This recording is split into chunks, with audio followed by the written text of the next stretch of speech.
Assalamualaikum warahmatullahi wabarakatuh.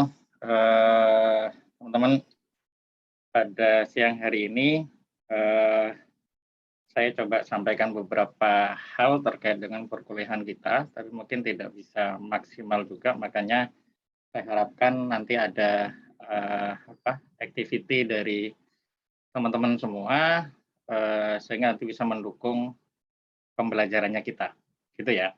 Oke, saya share dulu sebentar.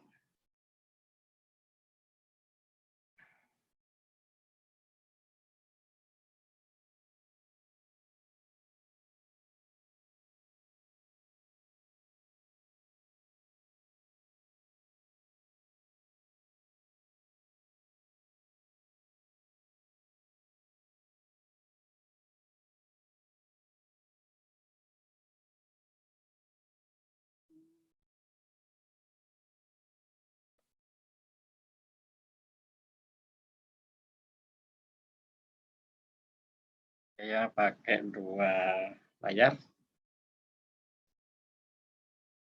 Oke, teman-teman semua, kita mulai saja. Jadi di pertemuan yang kedua ini saya akan membahas tentang fundamental untuk e-bisnis. Sebelumnya saya sudah sampaikan terkait dengan dua topik besar di perkuliahan kita, begitu ya. Pertama terkait dengan transformasi digital tentang e-bisnisnya atau digital bisnis. Terus yang kedua bagaimana membangun startup ya nanti ya teman-teman ya. Jadi itu yang menjadi orientasi kita. Oke, jadi di dalam bisnis, digital bisnis di sini ada istilah yang mungkin perlu kita kita pahami begitu ya teman-teman ya. Kita benar ada perbedaan antara e-bisnis dan e-commerce gitu ya. Kalau e-bisnis itu terkait dengan bagaimana mengelola secara keseluruhan menjadi elektronik. Kalau e-commerce itu kaitannya dengan transaksi lebih ke sana. Nanti ada penjelasannya. Di balik ini ada yang perlu dipahami juga oleh teman-teman. Di pertemuan pertama sudah saya beri tugas begitu ya untuk refleksi dari teman-teman semua terkait dengan digital transformation. Nanti materi tentang digital transformation akan lebih spesifik kita diskusikan pertemuan selanjutnya gitu ya. Nah, di dalam digital transformation itu dipengaruhi oleh berbagai hal, teman-teman ya. Ada strategi and culture, ada staff and customer engagement, ada process and innovation, ada teknologinya. Sekarang kita masuk juga terkait dengan data and analytics-nya. Nah, ini nantinya sebetulnya yang akan menjadi bahan bagi teman-teman semua di tugas hari ini ya. Jadi hari ini ada tugas lagi, teman-teman. Karena ini saya juga paralel ikut pelatihan yang dilaksanakan oleh Biro Sumber Daya Insani Unisula gitu ya, dan salah satu poinnya saya harus menampilkan cara perkuliahan, makanya saya sebetulnya pengen minggu depan ya tugasnya, tapi karena harus diajukan ya sudahlah, hari ini saya munculkan tugasnya teman-teman. Itu faktor pendorong e-bisnis. Faktor pendorong e-bisnis itu semua hampir bisa mengatakan karena perkembangan teknologi informasi dan komunikasi. Nah, ini satu informasi yang menarik bahwa ada perkembangan signifikan sejak tahun 80-an sampai tahun 2020-an. Teman-teman semua, di sini dulu hanya voice ya, teknologi analog, terus ada 2G, dulu ini sudah istimewa banget nih gitu ya, terus ada 3G, 3.5G, Edge gitu ya, EDGE itu sebetulnya 3.5G, terus ada 4G, sampai ke sekarang sudah mulai 5G. Di beberapa riset itu sudah mulai riset 6G. Jadi saya punya teman di ITS itu dia sudah mulai eksplorasi riset di 6G. Jadi one step ahead dibandingkan apa yang sudah diimplementasikan. Itu jadi ini menjadi pendorong kenapa kita akan masuk ke dalam bisnis atau digital bisnis ya teman-teman semua. Ini transformasi teknologi telekomunikasi mulai dari jaringan kabel, nirkabel, terus muncul wireless begitu ya. terus 1G, 2G, 2G itu sudah bisa voice and data atau MMS. Dulu cuman bisa gambar, kirim SMS tapi pakai gambar begitu ya. Dulu bisa seperti itu.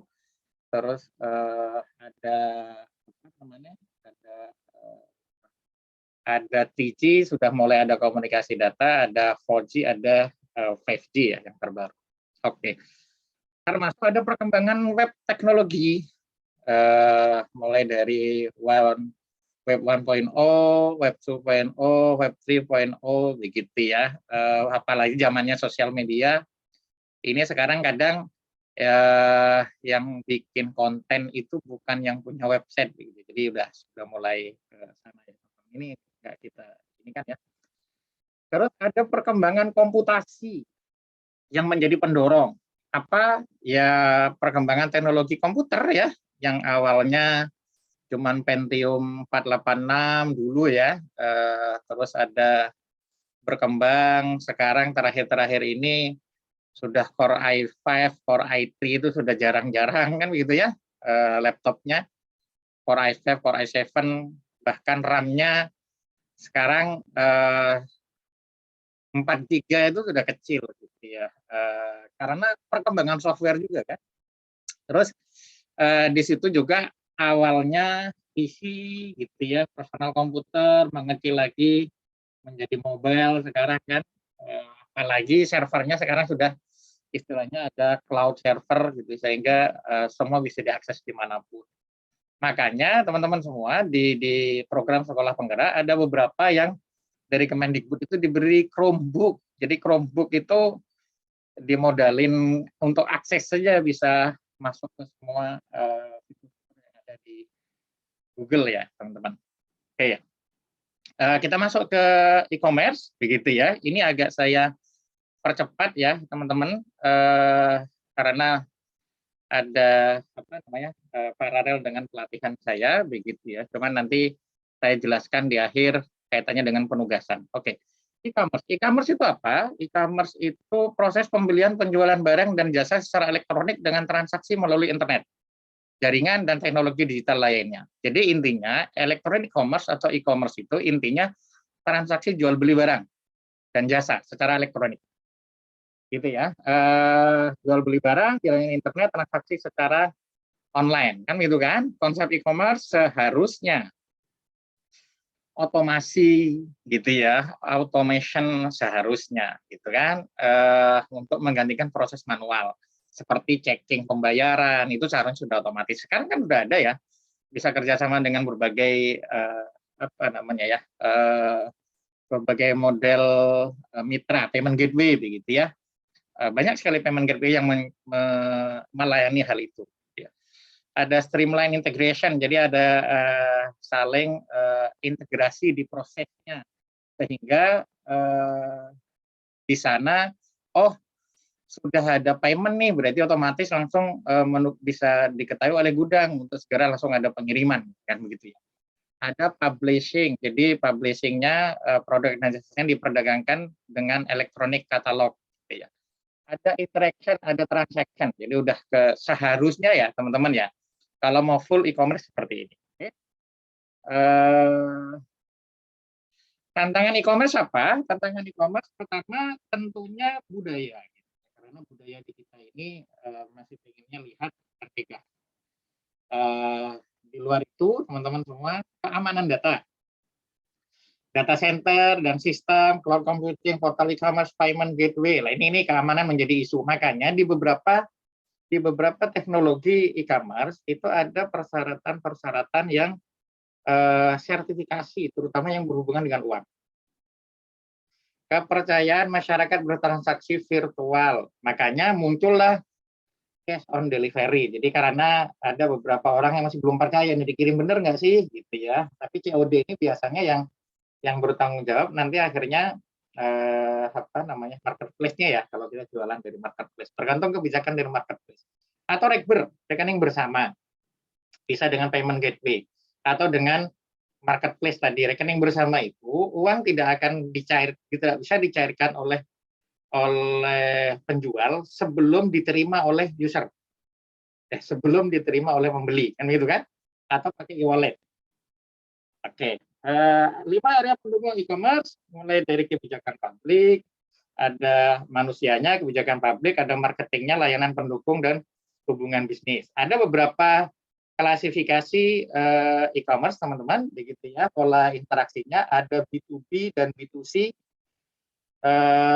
B2B itu berarti kadang apa namanya, bisnis to bisnis, atau bisa aja langsung B2B to C, bisa seperti ini. Oke, karena sebentar ini, oke, B2B pertukaran informasi yang dilakukan antar pebisnis, begitu kan, antar perusahaan. Kalau B2C biasanya ini langsung dengan customer, ya teman-teman.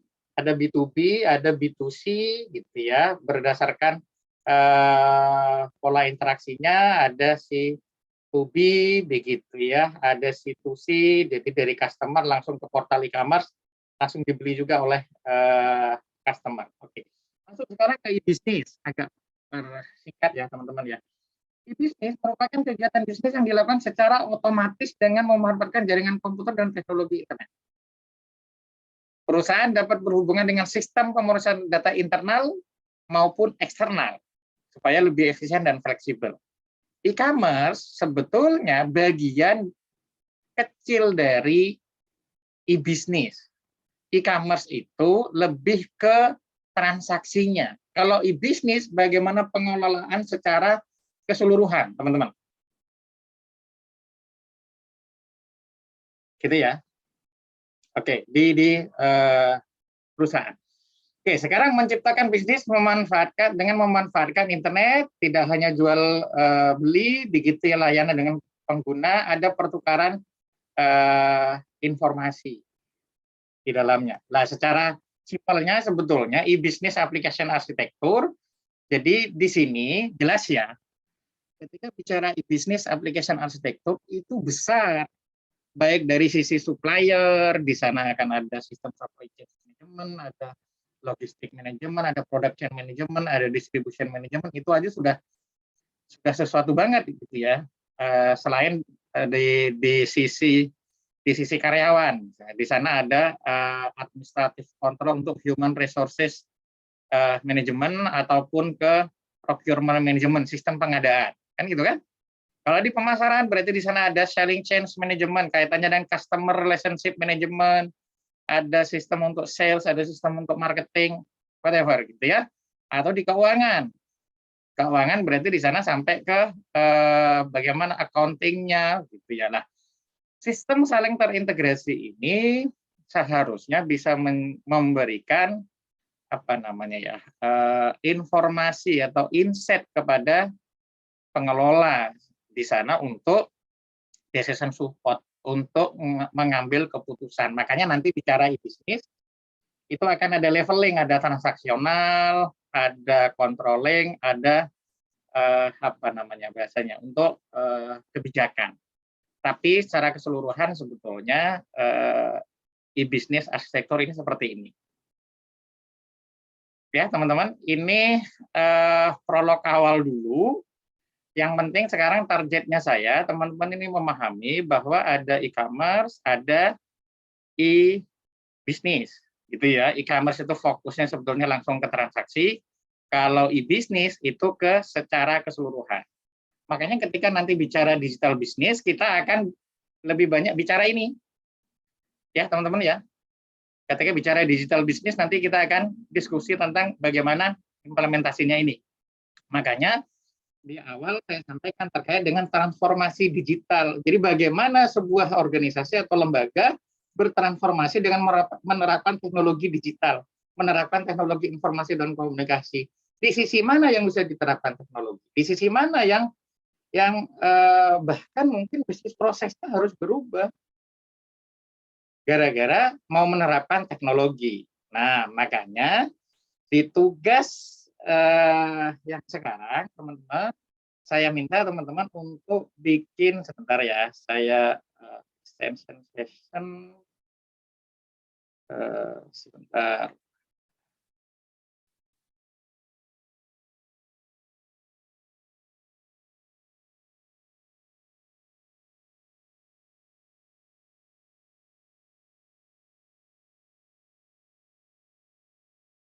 Oke.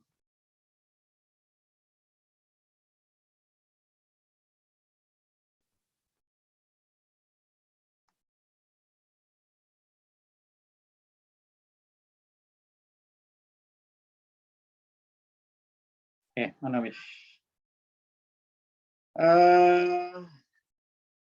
Oke, screen 1 ya, teman-teman. Oke. Jadi di sini saya sudah update ya, teman-teman ya. Di sini di tugas fundamental digital. Jadi teman-teman, kita minta untuk membuat apa namanya? Memberikan contoh lah begitu ya. Mau lembaga bisa dari bukan bisa ya. Dua-duanya minimal satu ya, dari lembaga pemerintah dan dari perusahaan swasta. Silakan dianalisa menurut teman-teman terkait dengan penerapan teknologi informasi dan komunikasi untuk transformasi digitalnya mereka. Diceritakan saja. Pak, mereka belum, saya susah menemukan perusahaan yang sudah benar-benar menerapkan, kan saya nggak tahu. Anda boleh melihat layanan yang sudah ada, terus kira-kira menurut Anda bisa ditransformasi seperti apa? Boleh ditulis. Ya. Misalkan apa namanya ya, sebuah perusahaan Anda tahu gitu ya, ini masih belum digital nih, padahal seharusnya bisa dibikin kayak gini akan lebih baik. Itu enggak apa-apa ya, silahkan dikerjakan dengan model seperti itu. Dan kalau ada yang masukan seperti itu, nanti kalian beri keterangan ya di situ bahwa statusnya sebetulnya belum diimplementasikan, tapi kalian punya rencana, teman-teman, memberikan masukan itu. Oke, barangkali ada yang mau ditanyakan?